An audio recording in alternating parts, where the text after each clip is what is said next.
कथा आती है कि एक बार नारद जी और गरुण जी दोनों को अपने ऊपर अभिमान हो गया कि हमसे बड़ा कोई भक्त नहीं है। तो ठाकुर जी ने आज्ञा की कि चलिए एक काम कीजिए। बोले क्या? श्वेत द्वीप घूम के आओ। 7 द्वीप है ना, हम लोग जिस द्वीप में रहते हैं उसको जम्बू द्वीप कहते हैं, ऐसे एक श्वेत द्वीप है। श्वेत द्वीप जाओ और वहां के भक्तों का दर्शन करके आओ। तो श्वेत द्वीप जब नारद जी और गरुण जी पहुंचे तो वहां इन्होंने क्या देखा? राधा वल्लभ लाल जी मंदिर में विराजमान हैं। देवादिदेव महादेव सुंदर आरती उतार रहे हैं, घंटे घड़ियाल बजा रहे हैं।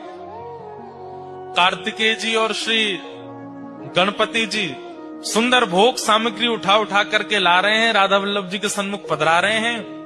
पार्वती जी सुंदर सामग्री सिद्ध कर रही हैं और लाखों की तादाद में वैष्णव खड़े होकर के राधा वल्लभ जी का दर्शन कर रहे हैं। महादेव मुख्य पुजारी बन करके राधा वल्लभ जी की सेवा कर रहे हैं। श्वेत द्वीप में दूर खड़े होकर के नारद जी और गरुण जी इसका दर्शन कर रहे थे। जैसे ही आरती पूरी हुई, आरती के बाद कपाट बंद हुए। कपाट बंद होते ही जितने दर्शनार्थी थे सब मूर्छित होकर गिर पड़े। केवल 2 खड़े रह गए। कौन? नारद जी और गरुण जी। अब ये दोनों एक दूसरे को चेहरा देखें, ये क्या हुआ? ये सब एक साथ मूर्छित हो गए।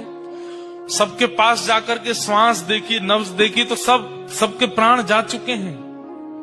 तो घबरा गए नारद जी, बोले ये क्या हो गया? थोड़ी देर में शंकर जी फिर आए और फिर से जैसे कपाट खोले, कपाट खुलते ही सब पुनः जीवित होके खड़े हो गए। नारद जी ने जाके शंकर जी को प्रणाम करके कहा, भगवान ये कैसी लीला?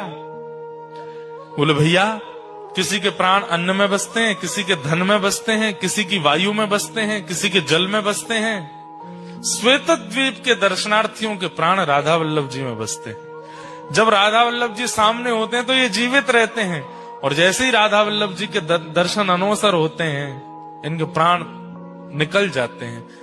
तब नारद जी का अभिमान भंग हुआ कि मैं भक्त हूं। भैया ठाकुर जी को देखे बगैर मैं तो खूब जीवित रह लेता हूं।